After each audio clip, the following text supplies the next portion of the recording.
Nation. The hobby is the people. Weekly news and interviews. It's your number one source. Sports Card Nation. The hobby is the people. Sports Card Nation. Welcome to another jam-packed episode of the Sports Card Nation podcast, the show that brings you all the important news from the sports card hobby. We'll have some debates, opinions, new release schedules, and info. Plus, we'll also discuss the sports that so directly affect the hobby we all love. We'll mix in an occasional gambling tip or two, throw in some life stuff, and bring you great guest interviews from the hobby and sports dignitaries. And if you're good listeners, we may even give away a few things now and then. Now, here's the guy who wanted the cards and not the gum, John Newman.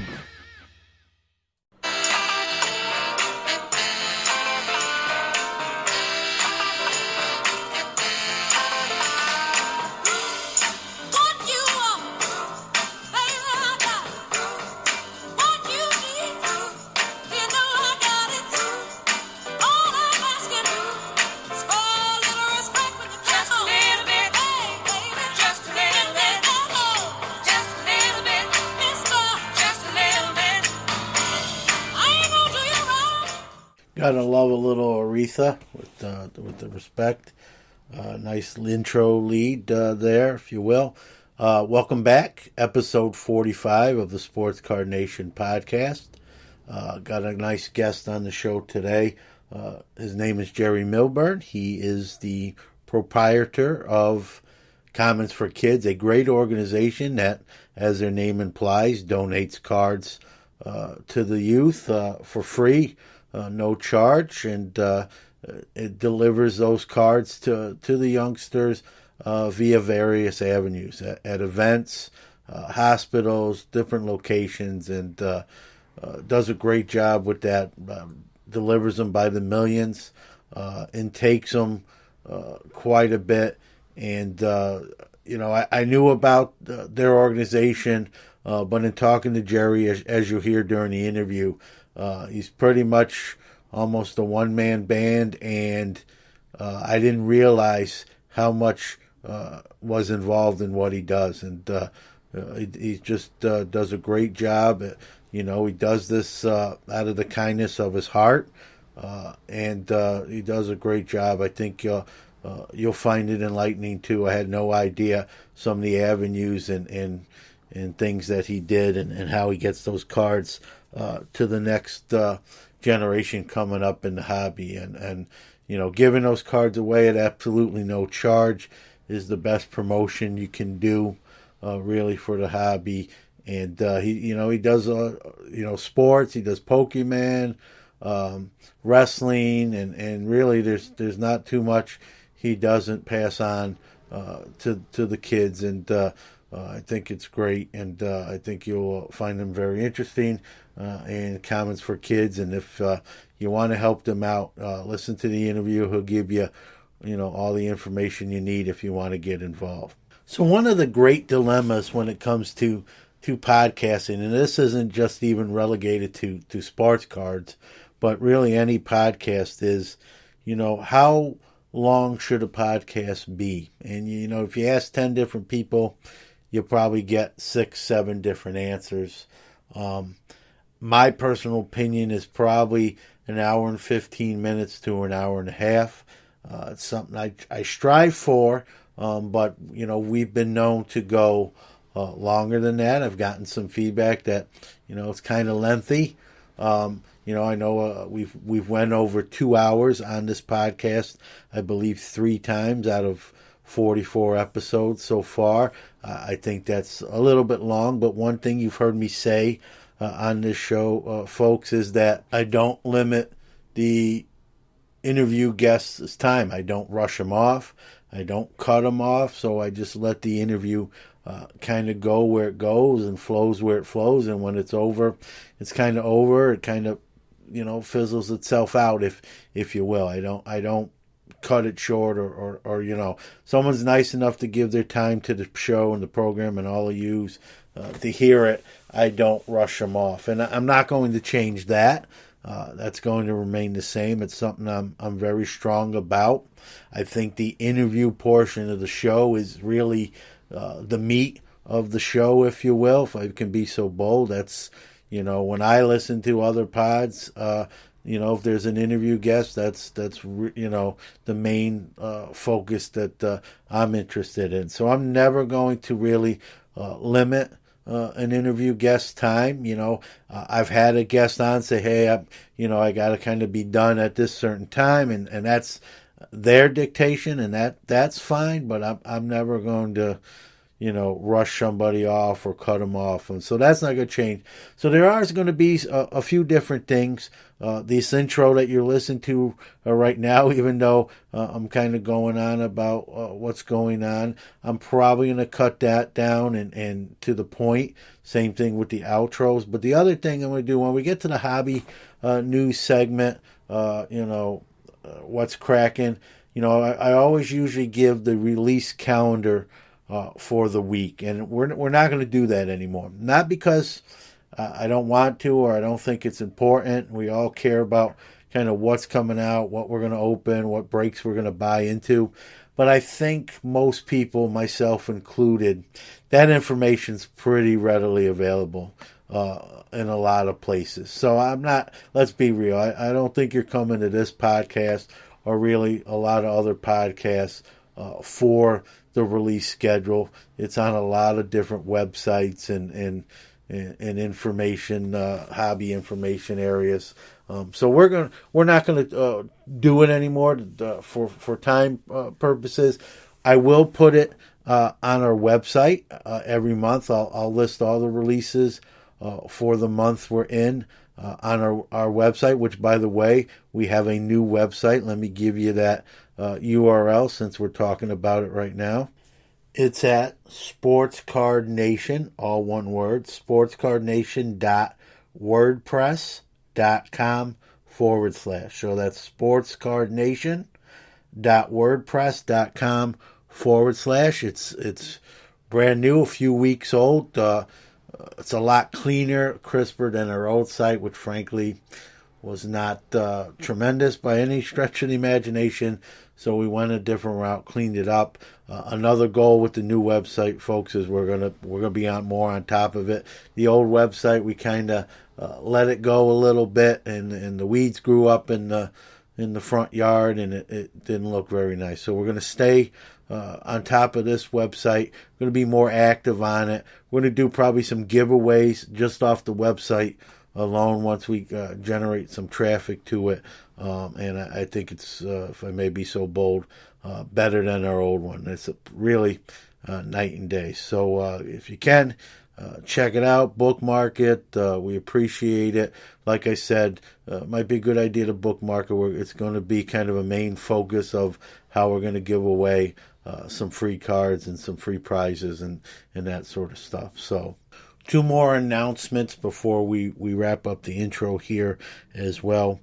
We've started a Flick Chat group. This is a new app, or at least new to me. It's sort of like a message board. I'm kind of new in it, so I'm just kind of feeling it out. But we did start a Sports Card Nation podcast, Flick Chat. To get there, you get the app, the Flick Chat app. It's free. If you have the Flick Chat app and you're in it, you just go to Sports Card Nation Pod C. That's all one word. Sports Card Nation PODC. That's our group. The app is free. It's free to join the group. It's sort of like a message board. You can ask the show questions. We'll read them on the air. Give us any kind of show feedback or ideas of topics you want to hear on future episodes. I'm probably going to even run contest giveaways through there to drum up a little business, quite frankly, to it as well. So get in there now so you're waiting for when we do some contest giveaways through it. And speaking of contest giveaways, we are running our first annual, I think it'll be something we do all the time, our first annual World Series Pick the Winner contest. So if you go to, we're doing it through our Twitter page, which is really our kind of corporate headquarters, if you will. We do a lot of stuff on Twitter now. If you go to our Twitter page, which is Sports Card Nation Podcast, and right now it's the pinned tweet, you can get your entry in till October 10th, and then we'll cut it off. But basically, retweet that pinned post and reply on it publicly. You don't even have to do it privately. Reply on it publicly what team, one team, you think is going to be holding up the World Series trophy when all the smoke clears. Everyone, whoever wins it, I'll put all the entrants that picked that team, randomize it, and the winner's going to get a Juan Soto and Ronald Acuna rookie lot and insert lot, and I'm going to throw $10 cash in there as well to buy some wax packs of your choice, if you will, or do whatever you want. Get yourself a couple coffees, but one entrance per person, please, and I'll be checking that. Pick one team, and if your team you picked wins, you'll get on the randomized list where one person will win that Soto Acuna prize. I might do a few other prizes as well for runner-up. I'm Big John, so I have to ask, Little John, you ready?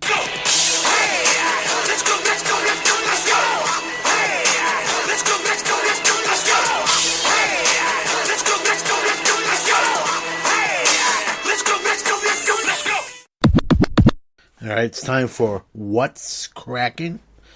It's our hobby segment. I'm going to start off with Panini Score Hockey, the online exclusive 2019-20 Score Hockey. Really, it's a 2-card checklist. One of the reasons I'm interested in it, I'm a huge New York Ranger fan, and it's a 2-player checklist, and they're both New York Rangers. Both rookies, Vitaly Kravtsov and Kako Capo. And it's 2 cards. It's all sorts of parallels, autograph, dual autos. They were retail $14.99 or 5-pack for $50. I went on pretty much around the time it was supposed to be for sale. And I don't know what happened, but I wound up not getting any. The website, it said sold out, then it was available, then I put it in my cart, then it was out of stock, refreshed, logged out, came back in, but when all was said and done, I didn't get any. With all due respect to hockey, I didn't think it was going to be a huge deal. I know Kako Capo, is a big deal, and there's going to be demand for his stuff, but I didn't think it was going to be like Zion Williamson kind of crazy, but it almost feels like it is. So I didn't get any. I don't know what happened. Well, it's reportedly sold out. I did check the secondary market. The stuff has really doubled in price there, and so I'm probably just going to be reserved to try to buy maybe some single cards and that stuff. But, again, Panini, I just, I don't know. Just another frustration with the Panini website. Just glitchy, not sure what's going on. At one point, I even thought they pulled the product off and they were having website problems, and then we're going to put it back on.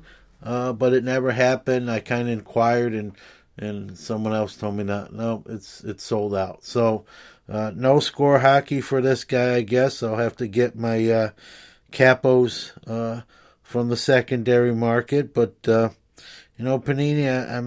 I guess this is just going to be a running commentary. So that being said, while we're talking about Panini, I'll give Panini, I'm getting on their case a little bit here. Let's give them some credit. They are suing 2 separate people for making unauthorized homemade cards, the Broders, that you see all on eBay all the time that fool certain people and look kind of real. Panini's going after them in the court of law. I applaud that. I think that's a great move. It always bugs me to see those homemade cards on eBay being passed off as genuine releases, and many people buy them, get kind of fooled. And, that's on eBay too. eBay's got to do a better job at getting those posts off there. They shouldn't be on there. And let's be real, sports cards is a good percentage, a very big chunk of what happens on eBay now. And they really need to start policing that. They police a lot of things, quite frankly. And so how these homemade printer, off your printer with a computer cards get produced like that and posted on there and in disingenuous ways is beyond me. So eBay, get on the ball. Kudos to Panini for suing two individuals for making these fake cards, for lack of a better term. And Panini, come on, man, with hook a brother up with some score hockey. I really don't know what happened there. I'm kind of just left scratching my head, but it is what it is.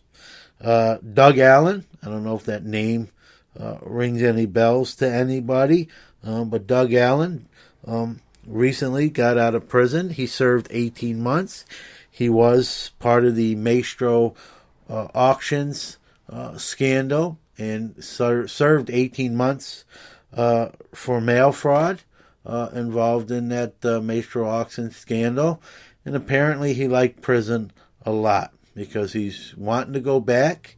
He recently was arrested again, this time for possessing stolen autographed items, which were stolen from, through the decades, a store in Louisville, Kentucky. So Louisville, Kentucky store through the decades had some autographed merchandise stolen.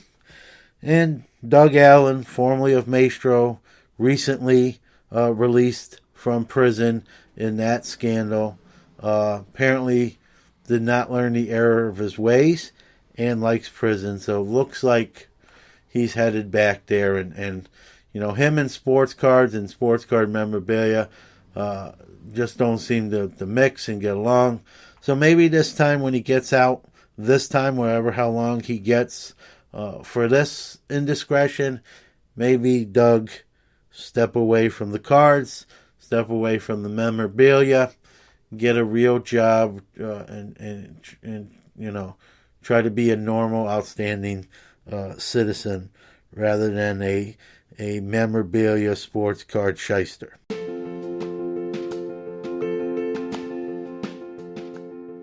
Sports Card Nation Podcast is your weekly hobby and sports podcast, now on 10 platforms: iTunes, Google Podcast, Stitcher, Spotify, Radio Public, Anchor, Pocket Cast, Breaker, Castbox, and Overcast.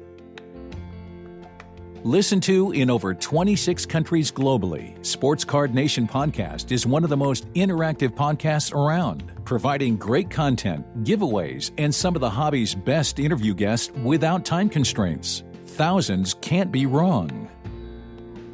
We want to thank all the wonderful listeners around the world, all our great guests, and our tremendous sponsors for making us what we are today. As always, without you, there is no us.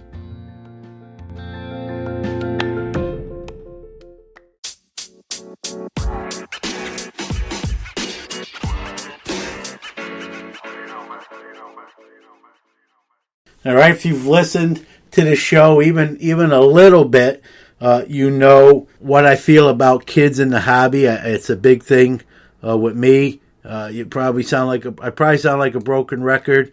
You've heard, I got my start in the hobby as a 7-year-old kid in 1979. I'm old, but again, it goes back to, it's very important to me, kids in the hobby. The next gentleman I'm going to bring on is from Commons4Kid's. Many of you probably recognize that name right off the bat. They're a great organization that donate cards and to kids and promote the hobby to that younger set. His name is Jerry Millburn, and I wanted to bring him on. So Jerry, welcome to the show. Thanks for having me. So, I know before we get to Commons for Kids, which is very important, kind of give, I'm sure you probably said this, a few times before, but to those maybe hearing you for the first time, how did you get into the hobby, just as a collector or a hobbyist yourself? Well, I got my first pack in 1987. It was like my dad had picked me up a pack at a gas station or something. So it was like the 1987 Topps. Yep. And, I mean, I'm not really sure why, but he bought them. And from that point on, I just started buying them. And that was pretty much it. Yeah. Now, do you have a person you PC, a team you PC? Is it just baseball for you? Well, what I do is I collect Cincinnati Reds because Central Kentucky, so we're really close to the Reds. Yeah. So that kind of helps work into Commons for Kids because, I still buy boxes at like Walmart. Yeah. And out of a box, I may get 5 Reds, and I mean that's really all I collect. So all the other stuff is just stored up. So that kind of keeps the newer stuff going into the donations. Yeah. From buying them myself. Yeah. Yep, and I'm a Walmart blaster guy myself. I buy hobby, I buy retail. I have cut down on some of my purchasing in 2019, especially on the retail end. But you go to Walmart to get something you need for the house or what have you, and you walk by. You always got to stop at the card aisle and see what's going on there, and somehow one of those things worked my way into my shopping cart. I don't know how it happens, but it's magic. So so really for you, really just baseball and the Reds. Do you have like a favorite player, or someone you're particularly fond of, or not necessarily? Well, when I was a kid, I collected King Griffey Jr. Yeah. When he first came out, before I really went to my first Reds game. So I still collect Griffey Jr. And then I was a big Jay Bruce fan. Yeah. And I talked to him a little bit through Twitter, and he shared some of our stuff. And then I like Austin Kearns really well. He played for the Reds. Yep. And he lives about 30 minutes from me. So we did a donation a couple of years ago, and he actually came down and set up and signed autographs for 2 or 3 hours and didn't charge us anything. He was just a great guy. Yeah. So I like collecting him. The other big thing what happened is my son got into Pokemon cards. Yep. And then he got out of Pokemon cards, but while he was in it, he kind of got me playing with him. So then I kind of got into Pokemon cards. So that's kind of the biggest request we have, actually, is like Pokemon cards, because the younger kids love Pokemon cards. Yeah. So the deal was I would buy him Pokemon cards, but all of his doubles had to go into donations. Yeah. So that's another big thing that we collect. Yeah.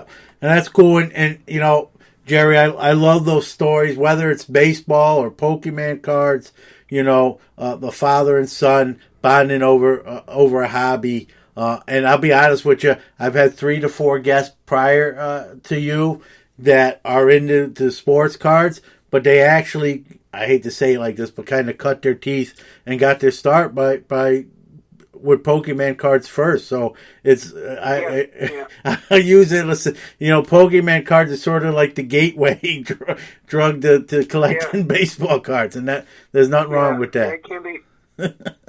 So that's awesome. Again, anytime I'm a father, you're a father. Anytime you can relate in a hobby, and that's the stuff. That's what it's really all about. And I think obviously that's where Commons for Kids also comes in to fill those gaps for those who maybe can't afford to get a bunch of cards like maybe someone else can. So and that's kind of how it started. Is I had my collection from '87, and then when we had my son, I was going to give my all my comments and all that stuff to him when he got old enough. But when he got old enough, he didn't want anything to do with sports cards. He was into Pokemon cards. Yep. He didn't want sports cards at all. And I was like, instead of trying to stuff that nobody really wants, I'm just going to find a place and give them away. And so when we took our first donation, they had contacted like the local newspaper. Yeah. So they ran a story, and so the plan wasn't to like create Commons for Kids. The plan was just to get rid of my cards. But where they wrote the story and it got picked up by the Associated Press and went nationwide, Yeah. I had an older couple from Boston. They found my mom's phone number and they called. And they were like, "We want to send you our cards." And I'm like, "Why?" And they're like, "Well, we don't know enough about them, and we don't want to put in the time, so we'll just give them to you and you do it." And then it just kind of blew up from there. Like, it was never meant to be. You're an accidental charity, so to speak. Yeah, exactly. It was never. And then once they sent their cards, and I had a couple people sending cards, I was like, well, it would be cool to donate, 1 million trading cards to kids. That would be really cool. We passed that like within a year. Yeah. Wow. So, and I'm like, what's going on? And then I started getting like more cards, and then I got like cards from Italy and Japan. And like we've never even paid for advertising. It's just all word of mouth. Yeah, and that's a great testament, Jerry, to what you're doing. It's also a great testament to people who want to help and do good deeds and good things. And there's still a lot of that. You hear some bad hobby stuff. There's always going to be some of that, but I think I know there's more good than bad. And it's one of the things with this show, Jerry, is I really try to highlight a lot more of these positive stories. Sometimes I think it doesn't get enough attention, enough highlight, and I'm glad you agreed to come on and we can talk about some of these positive things. And obviously what you're doing, regardless of how it got off the ground, it is off the ground. It's doing very well. Like you said, 1 million cards given away in 1 year. I don't know if I've had 1 million cards myself in all the years that I've been involved. So that's just, again, a testament to the work you're doing. Is it any sport at this point? Do you take, is it just baseball? What kind, like when someone wants to donate, is there anything you don't take, or is it just we'll figure it out and we'll take them and sort them out from there? At this point, we've pretty much gotten every type of trading card you could ever imagine. And what happened was, we were getting trading cards, and then we would get it would have sports cards, but then it would have bench warmer cards, or cheerleader cards, or even adult cards. Yeah. So what I found out is what would happen is someone's father would pass away, and they wouldn't want to sell the cards, so they would just send us all of them. Yeah. So I have to literally go through all the cards because there are cards for everything. And then we started getting Legos, and then Blu-rays, and then video games, and then comic books, and so we've gotten autographed jerseys, we've gotten wrestling figures, we've got people now just send us whatever they don't want anymore. Yeah. So we don't even count that stuff. We just count the cards. So we've donated probably a good 1,000 comic books. Yeah. And just tons of stuff. So we got a bunch of Walking Dead trading cards. Yep. So I tried to match the cards up with where they go. So I don't want to take MMA or wrestling or Walking Dead cards to the children's zone. Yeah. So I have people that I can set up at wrestling shows to donate wrestling cards to kids who like wrestling. Yeah. I set up at Horror Fest so we can donate Walking Dead, Nightmare on Elm Street, stuff like that. So I try to make sure the cards go to kids who are actually into that type of thing. Yeah. And then what we do with the unkid friendly cards is we just bunch them up when we get a bunch and sell them on eBay, and then use that money to buy more kid friendly cards. Yeah. Because believe it or not, we get a lot of stuff that's just not made for kids. Oh yeah. Yep. So we get everything. Yeah. At this point. Well, it shows the thought process you're putting into it, that you're trying to get the cards into the kids' hands who actually have an interest and will appreciate them, rather than just, here you go, which is nice in its own right, but to put that time and effort to get the right niche cards to the kids who probably appreciate them even more so because they have an interest. They have an interest in them. And then even you said with the adult-oriented cards, they still have their purpose because the money raised from selling those reciprocates right back in the Commons4Kids for for the kids cards. So right, yeah. We don't keep anything. Yeah. So like even if we get something that's not kid friendly, we figure out a way to make it kid friendly so that it gets back into the stuff. Yeah, so it all comes, like I said, and like you said, it all comes back to the kids, which is important. Something I feel strongly about. Obviously, you do too. I got to ask you, hearing all these things that you know are getting donated, where do you like store until you distribute them? Where do you keep all this stuff? Is like I just have a vision in my mind, Jerry, of like your garage is just jam packed. Well, we've been doing it. October 15th will be our 8-year anniversary. Wow, congratulations. And for the first 6 years, our entire kitchen table and entire kitchen was just stacks of cards. Yeah. And after about 6 years, my wife was like, I can't take this anymore. We have to do something. So we literally had to buy a house that had like a finished basement. Yep. Just so I could have like a inventory area and place like set up tables, because we don't like. I have to actually look at all the cards because I'm not sure. I have to make sure I know what's in there. Yeah. And then if I can't just stop in the middle and have stacks everywhere. So now the way we've got it set up is pretty much our entire basement is just Commons4Kid's stuff, and we usually keep about 200,000 at a time. The easy part is getting the cards. Like today, I got 35,000 cards on my porch. Yeah, I saw your post. That's awesome. So the easy part is getting the cards. The hard part is finding places that will actually accept them, because a lot of places just won't even work with you. So like I spend probably 5 to 10 hours a week just calling people and explaining what we do and trying to get them access. Thankfully, we have places that are like annual, like schools. Yeah. We donate to like Ronald McDonald House every year, Little Leagues every year. We have like cards in like there's a bunch of cops in Cincinnati, Kansas, Louisville that keep them in their cars. Yep. So if they see kids out playing, it helps make the bond there. We've sent cards to Venezuela. Wow. We've mailed cards to Maryland, and so what happens is if contacts us from like another state, because we deliver them personally in our car. Yeah. And we've gone as far as St. Louis, Pittsburgh, Indianapolis, Chattanooga, Cincinnati, all those like in our car. But if someone wants cards like in Venezuela, we ask someone to like sponsor that donation. So what they'll do is they'll pay for the shipping, and then I advertise their company or something on Commons4Kids. That way we can get cards farther than we can actually take them. Yeah. So it's taken years. But I've got things set up to where I've got like a list of people who want to help with shipping. I've got a list of people who can do this, who can do that.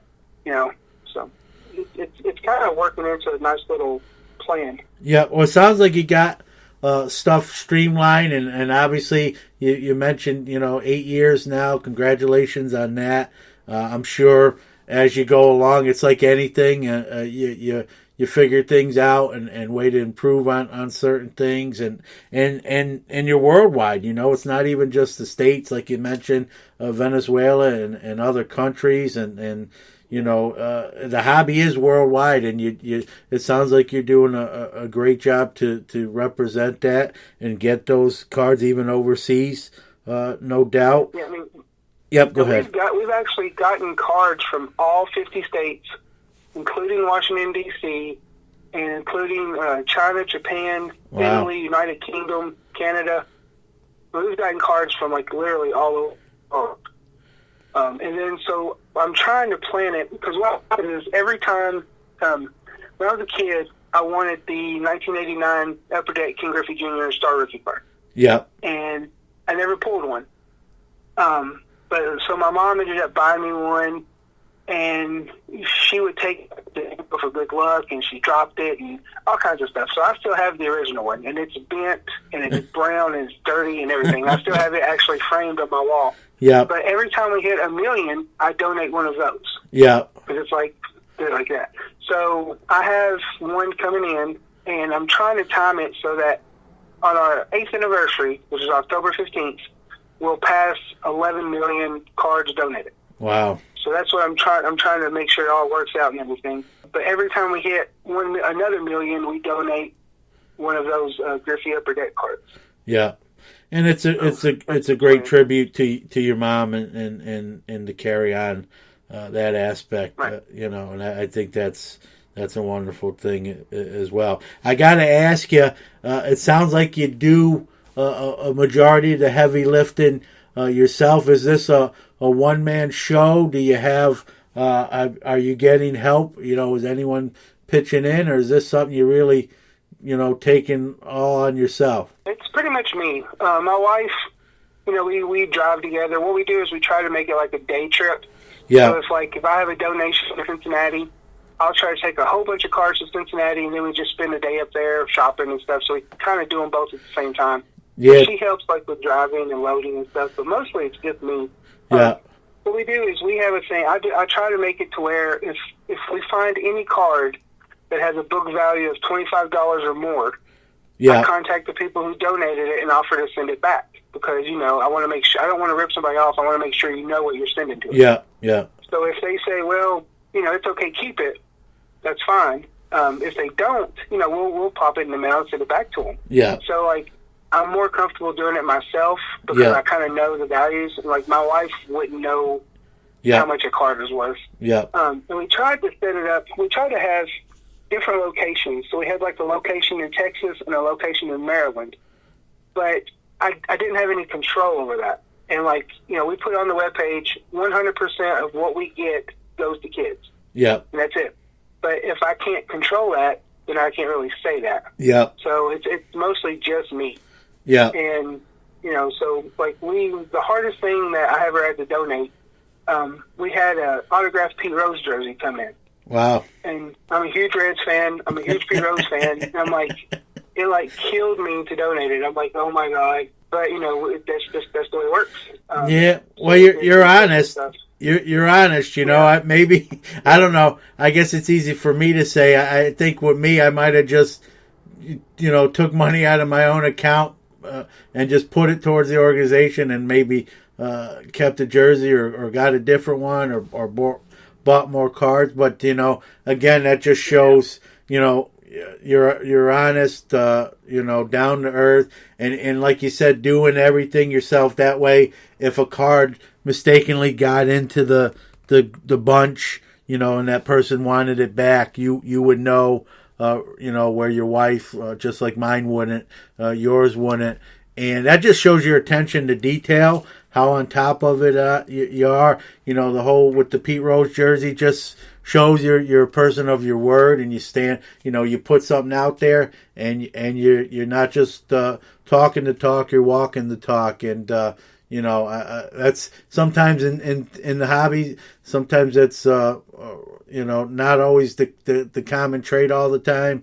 But you're doing that, and again, another testament to how you're doing things and what you're doing. So, I mean, tremendous. One time we got a donation, and it was just basic 80s and 90s kind of junk era stuff. And then there was a big case. It had a 50s or 60s something like Mickey Mantle. It booked for $125. So I contacted the guy, and I'm like, did you know this was in here? And he's like, no. What had happened is his young son was helping him box them up, so he was just grabbing whatever. So he grabbed this Mickey Mantle card and threw it in there. And I'm like, it doesn't really go with all these 88 tops, And all of a sudden, here's this $125 Mickey Mantle. So he freaked out. We took that back. We're not trying to. Yeah. I mean, we like when we get we have a really nice setup to where we get the old junk cards, 80s and 90s, that people really don't want. But we also have people who do box breaking and stuff. Yeah. They'll send us Mike Trout, Chris Bryant, the better stuff. Yeah. And another reason we go through it is because we don't want one charity to get 5,000 1989 tops, and another charity to get 5,000 Mike Trouts. Yeah. So we kind of switch them in and try to, and sometimes the way people collect, they'll send us, it'll be 50 of the same exact card. Yeah. Well, a kid doesn't want 50 of the same card. So we try to make stacks and separate them the best we can and do all that kind of stuff. But it just depends on, like I said, today we got 35,000. And usually every single night I go through 10 to 15,000 cards every night. It's just like a second job now. Yeah. And then Saturdays, we find places to donate. And then all weekday, I just do cards. Yeah.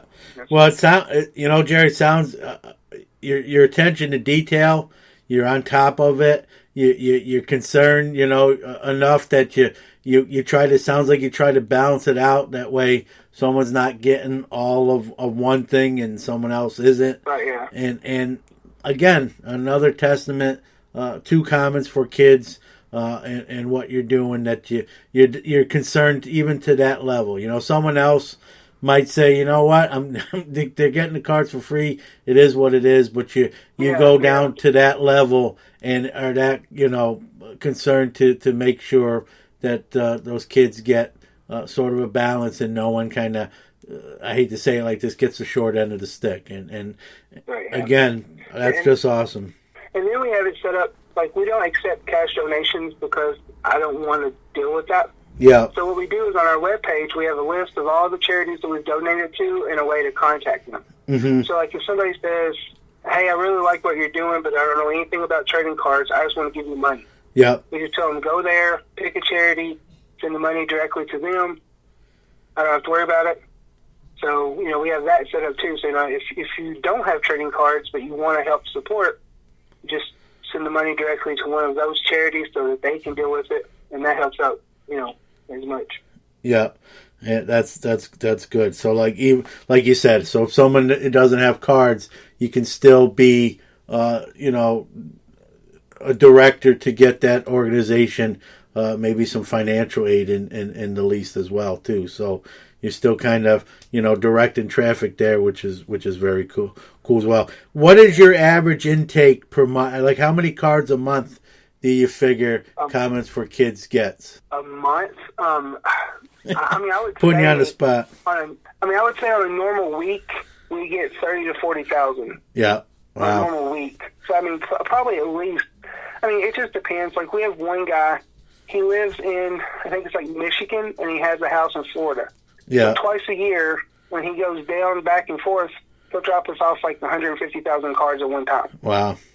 When we went to, and the thing is, whenever people find out that we're going places to donate, they usually try to hook up with me. So, like, when we went to Pittsburgh, Sean Casey, who used to play for the Reds and plays for the Pirates and stuff, he built, like, a Miracle League field up there. Yeah. It's all, like, rubber and soft and spongy and stuff for kids with disabilities. Yeah. So we took 200,000 cards up there, and he signed a bunch of cards for us, so we donated them. But when we posted about it, a couple people knew that we were coming to Pittsburgh, so they met us, and we ended up coming home with 250,000. Yeah, wow. So we actually came home with 50,000 more, and we had like this really old van, and those cards are really heavy. So like the van was sitting on the wheels. Like we had to drive all the way home sitting on the wheels. Yeah, your gas mileage went down too. Yeah. So we may get maybe like a slow week. We may only get 10 or 20,000. But then like today, I got 35,000. Yesterday, I got 10,000. Yeah. It just depends. And then like today, we got cards from I think 6 different states and then Japan. Wow. Yeah. And it's some boxes are little, some boxes are big. Like one of the boxes had a bunch of 80s. Yeah. The box had like a bunch of autograph cards, a bunch of jersey cards, like big name players. So it kind of evens out really well that way. Yeah. So we can make sure it mixes in together. Yeah. Yeah. Well, that's awesome, man. And again, the attention to detail, and you're giving your time, the wear and tear on your vehicle, it sounds like as well. And it just, someone to do that and be a proponent of the hobby and getting kids involved and it just, I'm glad you came on. I wanted to highlight that. I'd love to have you on too in the future. I don't know how well you know them. Sarah Brandon and Jonathan Coker from Codarity Cards. They were on the program on an episode. They just announced, that they're taking a hiatus, and I just thought I wanted to have you on regardless, but I just thought it might be a good time to do that, to let people know, if you have cards that you want to donate, there's obviously more than one option. I know there's a few other people doing it as well. I always kind of viewed you and Kadarity as kind of the big two, if you will, with no disrespect towards anyone else. But, and the amounts of cards you mentioned that you get, you have to be probably right up there in terms of what you're doing. So, and I know you're not doing it, for the pat on the back and the accolades and stuff. But I whether you want that or not, I'm going to give it to you because I think what you're doing is incredible and should be promoted and highlighted. And you yourself should get some kudos because to do that and give your time and the wear and tear in your vehicle and it's just incredible. Well, see, the way I look at it is like before I started doing this, I would always try to do like toy drives. Yeah. Donate to charity or something like that. But we're like, like a lower middle class family in Kentucky. Like I don't have a lot of money to give to charities. Yeah. So like this is kind of my way of doing charity work. Yep. Like I'm putting my time into it because I don't really have the money to. Yeah. And then when I do have the money, I also get cards and stuff. I mean, that's what I get out of it. Is like a lot of people, ask that. What are you getting out of it? It's my way of helping charities. It's my way of giving back. Because I don't have money just to throw at things. Yeah. So I put my time and effort into this. And there was like another place called Cards4Kids or 2Kids or something. And there's been like a bunch. I've had people email me and say, how do you do this? We want to start doing it. Yeah. The problem is I don't think people realize how much work goes. Like it is literally a second job. Yeah. Like I'm working probably 2 to 4 hours every night just on cards just to stay caught up. Yeah. I mean, it's like a full-time job. Yep. So I think a lot of people realize how much work and they just don't have time. Yeah, they get in over their head. Yep. Yeah, it's not easy. Like you have to make phone calls. You almost have to beg people, like charities, just to let you, do it. Yep. Just there's so many aspects that people don't think of. A lot of people think it's just I get a box of cards and I turn around and give them to somebody else, but it's way more than that. Yeah. Yeah, well, like you said, I mean, you're targeting specific cards to specific organizations and events, and again, that's logistics. There's logistics involved there, and that just again, like I already said, that just goes to show you your attention to detail and your level of concern that the cards go into the right hands, and that's great. You brought up another great point. I wanna highlight. Everyone, it's to me, Jerry, honestly, and if anyone out there's, I give money to certain charities. I think that's great. But let's, all truth be told, it's real easy to write a check if you have the money and give someone some, and that, don't get me wrong, it's a great thing to do, but it's also kind of easy to give time. When you don't, like you said, don't have that kind of disposable income, to me that's even more so because it's harder to do. To me, it's easier to just take $10 out of your wallet and put it in the Salvation Army kettle, but to spend 2-3 hours a night doing something for charity.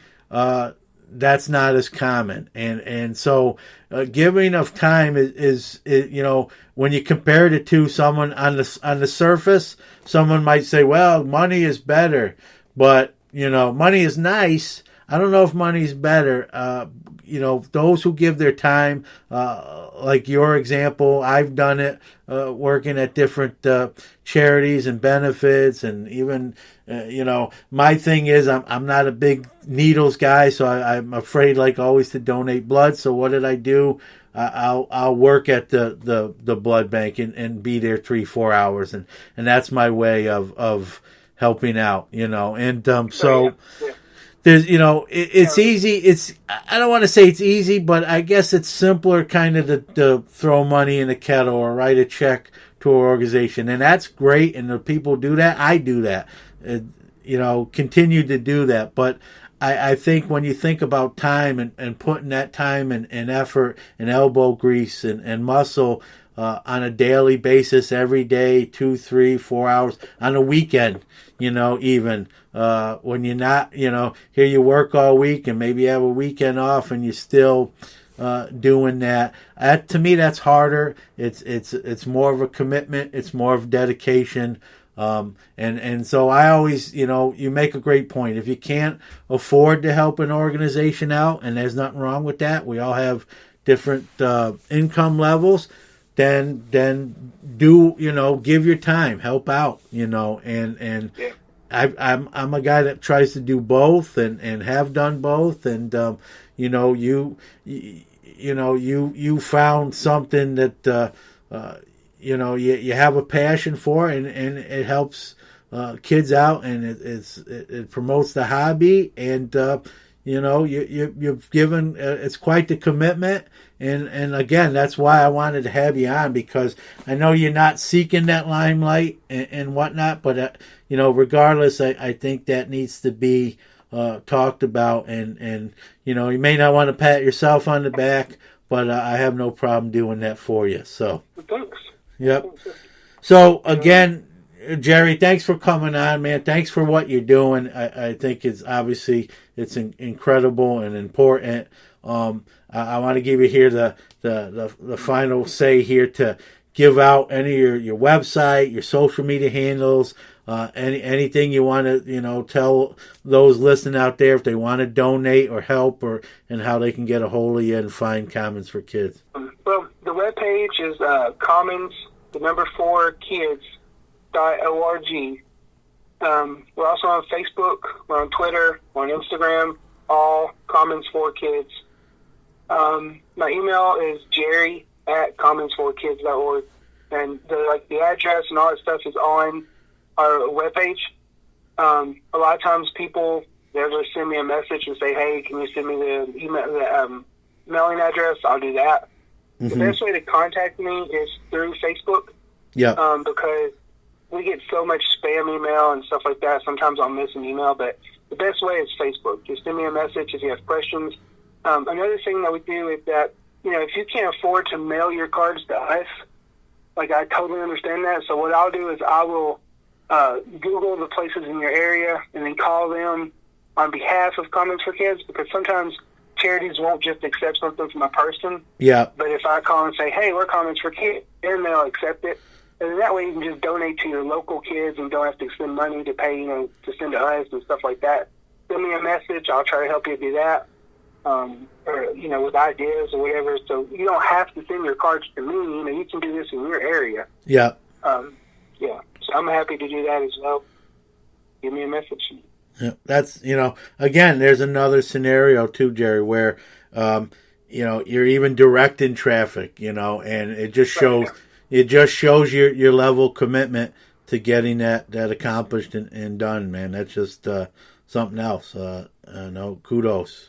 Incredible. Yeah. So, well, again, man, I appreciate you. You're giving us, 45 minutes here and away from the cards. I don't know if you consider it a break or, hey, man, you're pulling me away. I got to be doing something. But honestly, I'm sitting at my desk with stacks of cards right in front of me, going through them as I talk to you. Yeah. So I actually have some 1968 football cards that I'm sorting through right now. So your work's never done. Even doing an interview, you're working. That again.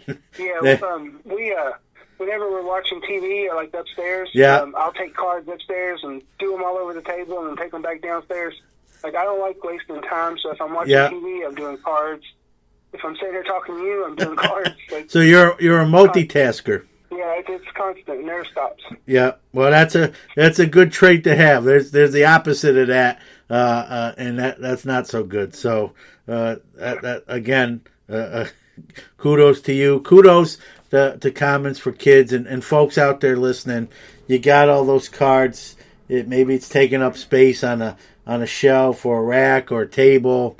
Get them to Jerry. Like he said, even if you can't get them to him, maybe he can coordinate somewhere locally where they can do some good. So one way or the other, Commons4Kids, Jerry is getting that accomplished. So man, that's just don't trash them or burn them, because like I hate seeing people post that they burned a bunch of cards. There's no reason for that. Yeah, you can get them to kids somewhere. Yep.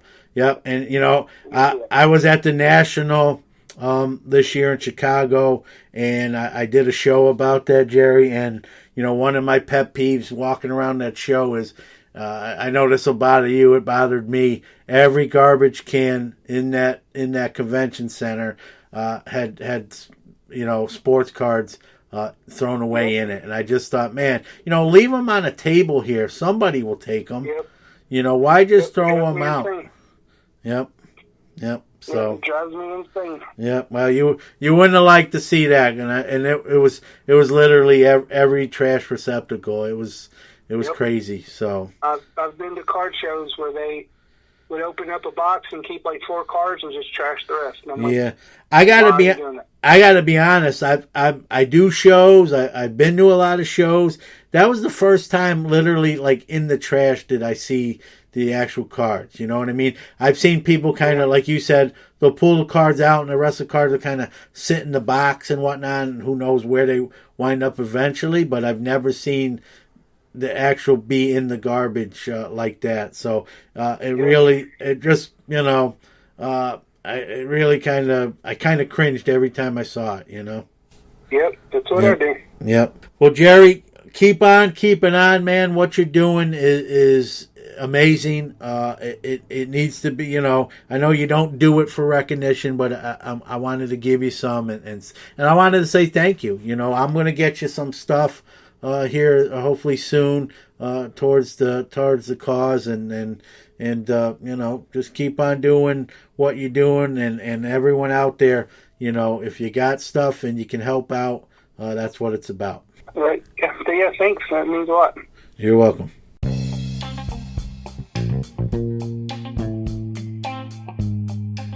Hey guys, this is Matt from Firebox Sports Card Cases. In our hobby, there are so many different ways to collect. From group breaks to singles, Hall of Fame vintage to prospect autos. No matter how you collect, you place a premium on your cards.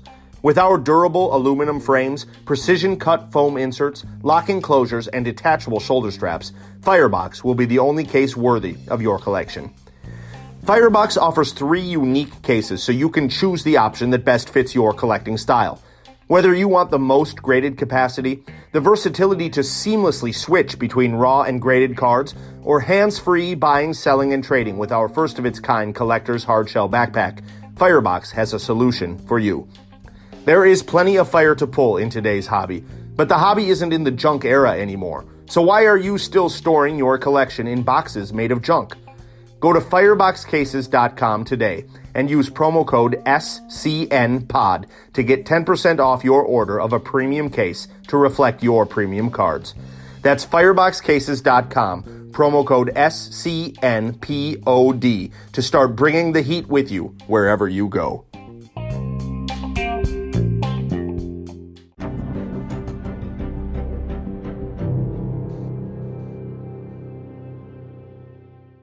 Excuse me, I'd like to ask you a few questions. Time for our wide open segment, the segment of the show where you, the listener, get to ask me any question you like, and I will read it and answer it on the air. Sports, hobby, off topic, what have you. I got 3 questions today, 3 good ones, if I may be so bold to say. So let's get right to it.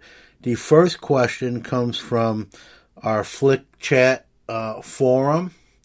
Flick Chat is kind of a new app. Podcasts can kind of create a chat room there. We just started one. It's in its infancy stages, not doing crazy well, but I do have a room there if you want to post questions or have dialogue. I'm really good at responding to messages. So our first question comes from that forum. From user Moose Haas, and Moose Haas asks, to grade or not to grade? That is the question. And if you do grade, is it safe to go back into the water? Number 2, which grading company? And number 3, how would you advise new returning collectors when determining if and what to grade. I have a pack fresh 1989 Upper Deck rated rookie, Ken Griffey Jr., and I know Raw can go for $5 while PSA 10s are $300. Okay, so basically a grading question with some tiers to it. Let's start with the first one, and I'm going to come at it from an experience aspect. I've been grading cards for a long time. I use two companies exclusively at this point, PSA and BGS. I've had SGC on the show. Their stuff looks very nice in the black holders, and, let's be honest, some of the recent controversy, they've kind of navigated through those waters without really being implicated in it. So I really have thought about giving SGC a try. They seem to got their act together. I think they've gained some momentum with the recent controversies. But like I said, I've used those two. What kind of level grader am I? I probably averaged 20 to 25 cards per month. I will be honest with you. The last few months, I've not submitted any cards to grading. Just because of what's going on. I've just kind of, I've got a little, Ultra Pro top loader box that I put what I consider cards, candidates for grading in, but I haven't submitted anything. I'm just kind of waiting to see what comes out of this. If you listen to last week's show with Luke Pascal, we both talked about that stuff is going to come down. We think it's going to come down heavier on the PWCC side. PSA will probably, again, come out, I don't want to say completely unscathed, but continue as one of the leading grading companies. I would, not to sound like an infomercial, if you're starting fresh, give SGC a try. See how they do for you. Again, they're kind of the clean cut out of the big three, if you will. I think they're gaining some momentum. They're gaining some traction in the grading niche of the industry. I think they are kind of viewed as respectable, and I think we went from kind of like the big two to the sort of the I don't want to say the big three, but the three. They're right there, A, B, and C. And in some people's minds, they're the best one because of recent transgressions. So I don't want to, it's hard to tell you exactly what to do. I kind of gave you some synopsis there. How to determine what to grade. Again, beauty is in the eye of the beholder. The system I use is, I usually go for the 40 or 50 day level, which is about an average of $10 a card to submit. So the basis I use, is it worth it? If the card pulls a 9.5, a 10, depending on the grading company, or even a 9, is it worth it for that $10 investment? If it's really not, you have to weigh the pros and cons of it.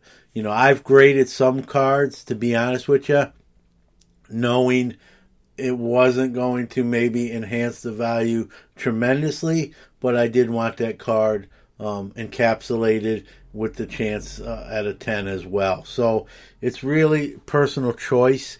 I tend to grade cards that may get a bump, in other words, in value. It's going to make it more enticing down the line, whether I sell it right away or eventually somewhere later down the line. Other people just like certain cards and want them in those slabs. So I guess it's to each their own as far as the Griffey. As for the Griffey Upper Deck rookie, I myself have a Mint 9 copy. Those 9s and 10s do carry a significant value over raw, truth be told. So if you do have a pack fresh Griffey rookie that looks pretty clean and the corners are good, edges, centering's good, I would definitely recommend having it graded.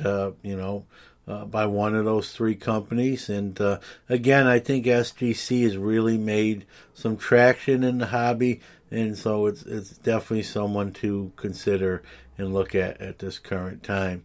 Like I said, I haven't graded anything myself in the last couple months. Will I grade again? Pretty positive that I will with somebody. Question number 2 comes from way of Instagram, from Insta Grampy Al is the username, and Insta Grampy Al asks, what traits, John, do you think give you an advantage in the sports card podcasting field? Man, that's a tough question, sort of. I don't know. I don't think, I don't go around thinking I'm better than anyone else or someone else is not good and I'm great. I've been around 46 years. I've learned a few things.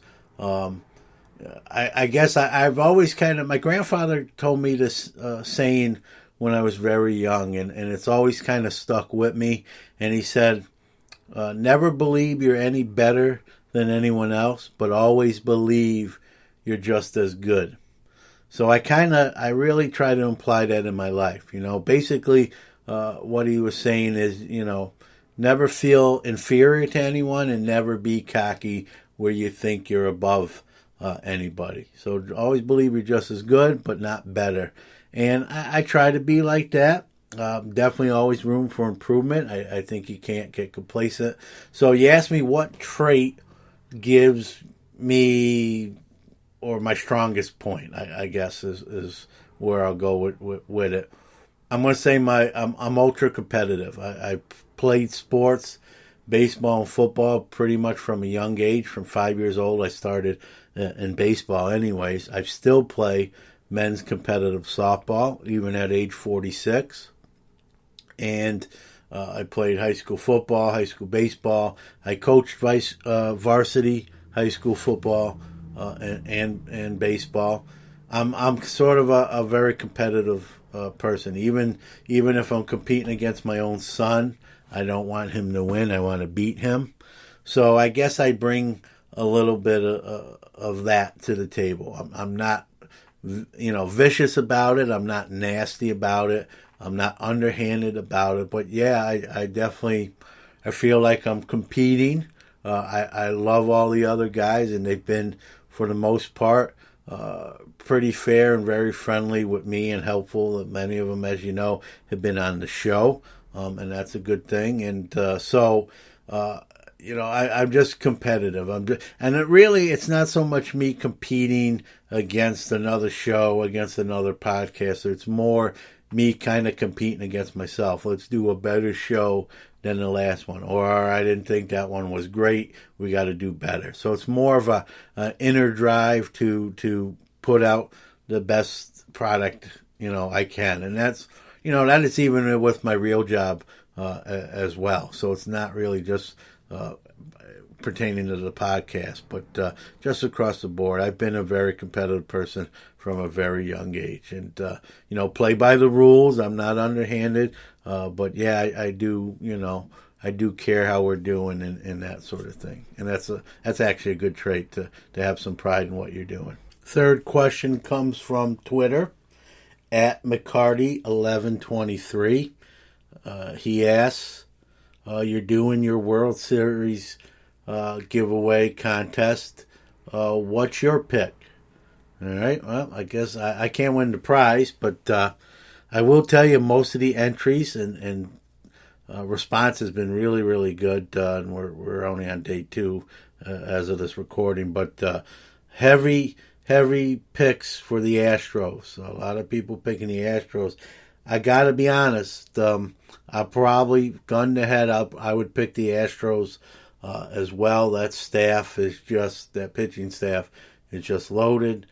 They probably got the AL MVP in Alex Bregman. Correa's back, and their hitting's pretty good as well. So when you have that kind of pitching staff and that hitting, I think they're the favorites. But as we all know, you get into the postseason, injury, bats go quiet. One of those ace pitchers has a rough outing, and a lot of things can change. But that's who I would pick. I think the Dodgers have a chance as well, but they always seem to get to the postseason and fall a little short. So I'm thinking it's actually going to be the Astros and the Dodgers in the World Series with the Astros winning. But don't sleep on the Braves as well. They got a great young nucleus, and the Braves are going to be one of those teams, whether they win the World Series or not, they're always going to be in the postseason and in the mix. So, but I'll picking one team. Final answer, I'll go with the Astros. Hope you like that wide open segment. It's an opportunity for you, the listener, to ask us questions. You can ask us questions through any of our social medias, Twitter, Instagram, Facebook, email. And email any question you have. We'll read off your handle, your name. If you want to use your real name, forward that to us as well. We'll obviously ask the question you have and answer it on the air as I just did with those two questions there. If you go to Anchor FM, we have a voice message option where you can basically leave like a voicemail asking your question. And if you do it that fashion, we haven't had anyone do that yet, but if you do it that fashion at Anchor FM, we'll actually air you asking the question itself, and obviously we'll respond to that and answer that. So we try to be interactive. That's really a backbone of this show. So we love the questions. Like I said, it could be sports related, it could be card related, it could be off topic, as long as you keep it clean and we're a family show, so to speak. So keep it above board, but ask away and we'll air your questions on future episodes. So we hope you like the segment. It's we haven't done it every episode, but we've done it on a good percentage of them, and we've gotten some great questions, and it's really fun to truthfully kind of turn the tables on myself. Usually I have a guest on and I'm asking the questions. It's kind of nice to get asked one and then respond. And of course I'm long-winded, so you get a really nice long response, like it or not.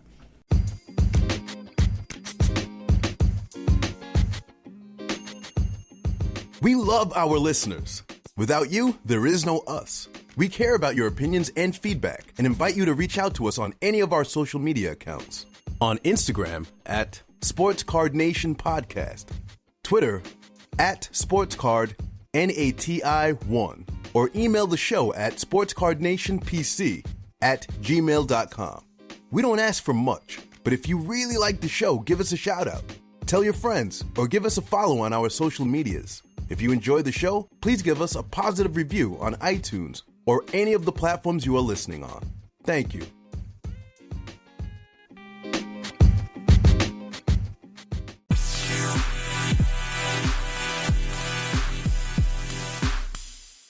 It's time for From the Box Seats, where we go around the sports world and talk about the big stories from the field, the ice, the court, that so directly affect the hobby that we care and love. So let's start with, this is the great time of year. I'm a big fall season guy, and here we are. We got 3 sports all going on at the same time. You got the baseball postseason just getting started. Sorry for the Brewers and A's. Their postseason lasted one day, but they made it where other teams didn't. You got hockey season opening night today here on Thursday, and you got football in week 4 basically. So you got football, hockey, and baseball all going on at the same time. Baseball season is in its home stretch, but it's going to be a few weeks before that wraps up. So that, again, anytime you have 3 major sports at once, that's always a good thing if you're a sports fan. So let's talk about football first. I don't know what's in the water, but Saquon Barkley, after suffering a high ankle sprain, is starting to practice already.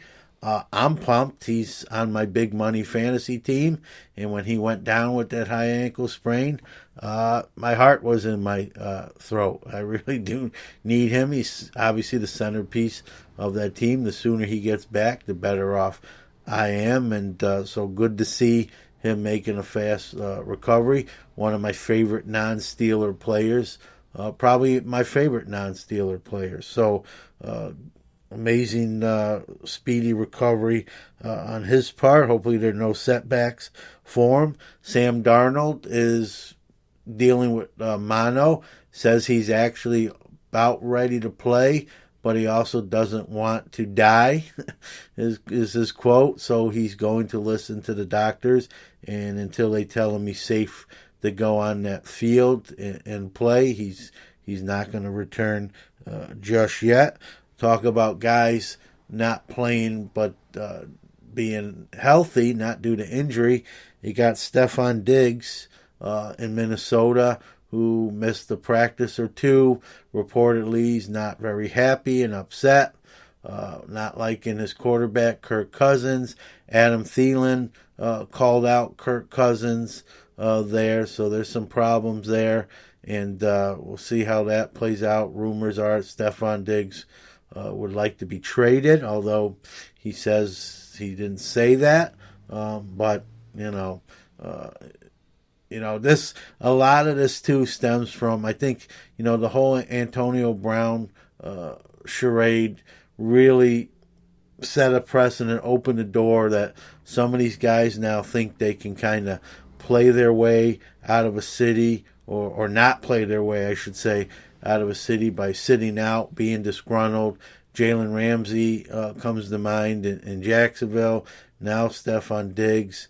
And you just wonder, is this going to be kind of the trend in football? When a guy's unhappy, maybe skip practices, use excuses, and the team will just kind of want to be done with them and give them their way and either cut them or trade them, like in Antonio Brown's case. And this is really a bad precedent. I hope that's not the direction football's going in. It's a great sport, but you don't want to see the inmates run the asylum, as they say.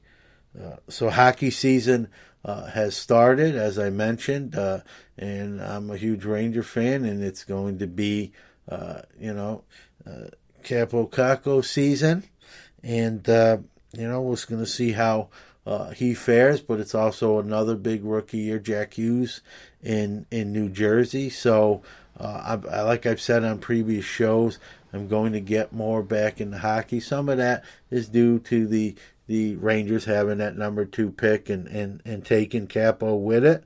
But I've always been a fan of hockey, even when I've really didn't crack a lot of wax and open any product. But I think that's gonna change now with the Rangers rookies, Vitaly Kravtsov as well, and that goes back to Panini hockey. We won't go back there again.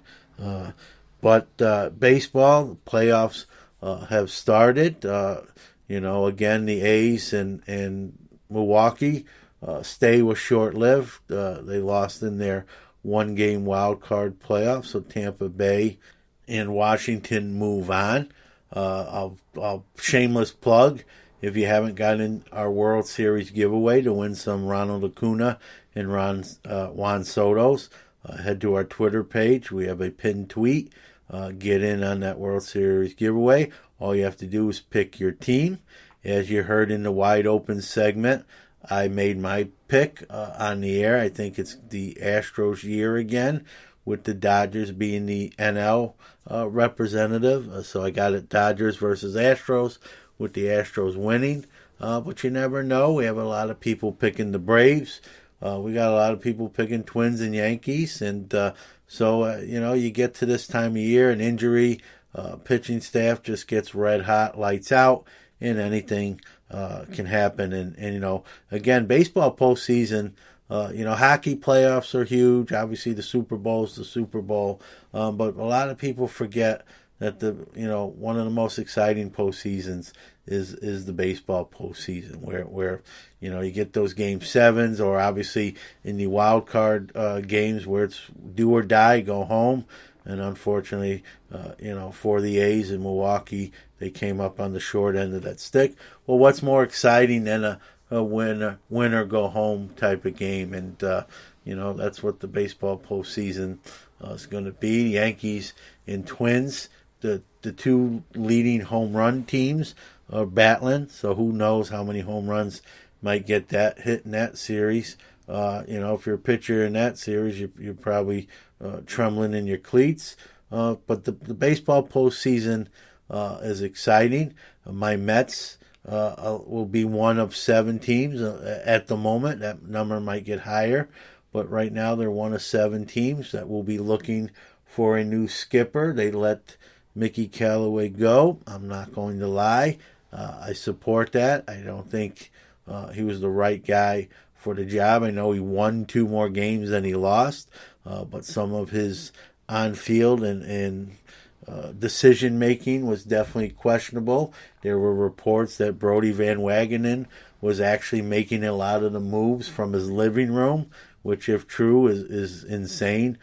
So it's time to get a real manager at Citi Field. Rumor is Joe Girardi's the leading target. I would be ecstatic with that. Joe Madden is rumored to be going back to the Angels, where he was a coach on that staff years ago.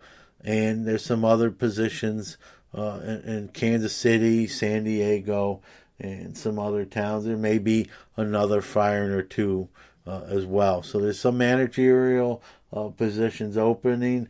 Buck Showalter rumored to be getting back into the manager's game as well.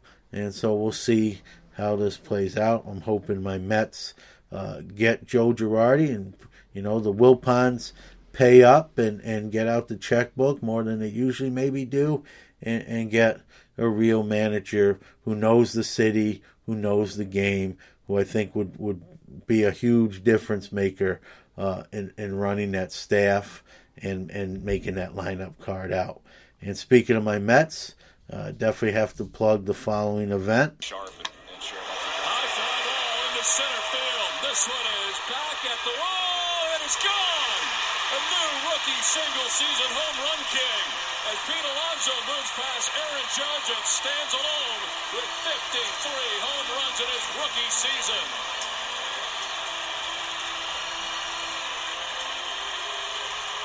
Move over Aaron Judge.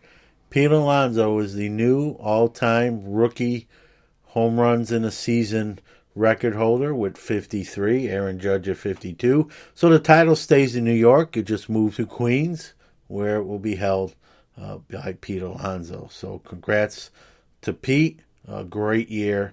And as a Mets fan, there's no way any Mets fan, even the most optimistic of one, which I'm actually not, saw that coming. So just incredible. It gives us Met fans now, with a new manager, whoever it might be coming in, that youth of Alonso, McNeil, Conforto, that pitching staff of DeGrom, Syndergaard, maybe Wheeler, gives us a little hope for always next year, as Mets fans always say. So exciting time again. We've talked about it on the show before. The youth movement in baseball is in full effect.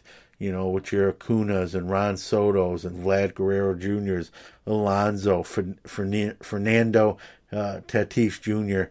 A lot of young guns really kind of taking over Major League Baseball as the guys like Albert Pujols and those Miggy Cabreras kind of ride off in the sunset and make way for this next crop of young guns. It's a great time to be a baseball fan. It always is, but even more so. And it's a great time to be in the hobby with baseball, with all these young players that are just putting up crazy numbers, 5-tool, 40-40 potential. Some even think Acuna, if he stayed healthy a full year, might have a shot at 50-50. I don't know about that. That's a tall drink. to order, but you never know. And so again, whether you're in the hobby or a fan of the sport or both, which hopefully both, it's really a fun time in baseball. And now with the postseason kicking off, and some of those young guns making it to that stage like Acuna, it'll be fun, and Soto, to see what they do here in the second season, as they call it. So looking forward to this time of year.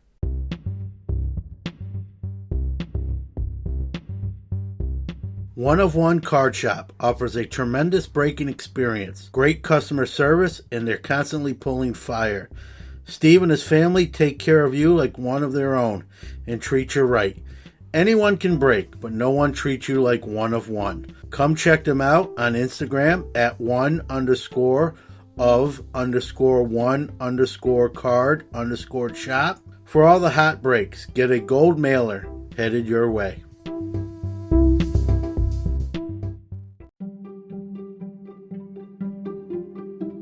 Are you tired of that standard annoying team bag? You know, the ones that get wrinkly, baggy, scratched up, and cloudy where you can't even see your prized cards anymore? I was too, until I found the answer. And that answer is crystal clear. Perfect Fit Sleeves. These sleeves are water clear and smooth as silk, and are what collectors are waiting for way too long. The solution comes in every size, from the smallest to the largest, including thick magnetics and graded cards. I use them. I swear by them. Find yours today at www.perfectfitsleeves.com, or go to eBay and search seller Richie707, RICHY 707. You can thank me later.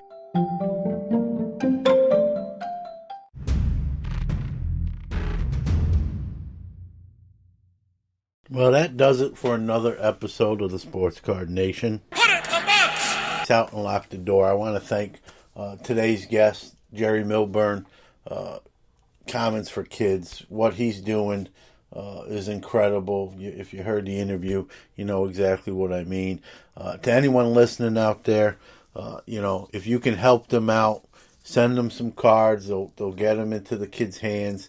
It's a great thing, like I mentioned during the interview at the National, seeing cards in garbage cans, those can be used in different ways. And so if you got cards just in monster boxes stacking up, you're looking to get rid of them rather than throw them out or set fire to them or whatever have you, maybe get them to Commons4Kids. Or even if you, like he mentioned, maybe you can do something on your own, locally, Children's Hospital, Boys and Girls Club or that sort of thing. There are options there to get those cards utilized. And another thing, if you heard them, it's quick. It's easy to write a check, pull $10 out of your wallet, purse, and hand it to an organization. But if you don't have money, that's really not an excuse not to give back or help someone. Give your time, volunteer, whether it be at a soup kitchen, any kind of benefit. Just do different things in your community. It's not just giving money, but time is actually really more valuable than money and harder to give, truthfully. So give of yourself, give back. I think Jerry is a great walking example of that. Somebody whose lead we can follow, something I try to do even myself. Shout out to Eric Dano, who did that opening. We have a new opening song.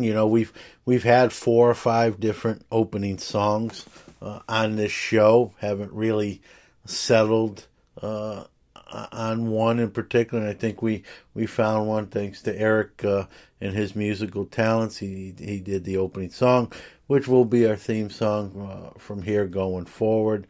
So thank you to him. I hope we're going to try a few different things, new format here. Try to keep the show not super long, at a decent length. Not too short either. But we definitely, we want to hit that sweet spot of an hour and a half at the most, rather than, get into those marathon shows, hour and 45, 2 hours long. So you'll see some different stuff coming. We're going to continue to run contests and giveaway. Don't forget about our current giveaway, which is the World Series Pick Your Winner contest. Check us out, like we mentioned earlier on the show, on our new Flick chat room, if you will, message board. Check out our new website as well. And as always, we always say this, if you know, whether it's your first time listening to us or your 45th, we thank you. And with that being said, a little bit since I let one of my favorite musicians get the final word on the show. So I'm going to let him have it today. Billy? Don't take any shit from anybody, and I mean it. You've been listening to the Sports Card Nation podcast. Join host John Newman next week as he gives you another jam-packed episode of all things related to the sports card hobby. And a little extra fun, too. Don't forget to check out the show on Instagram at Sports Card Nation Podcast.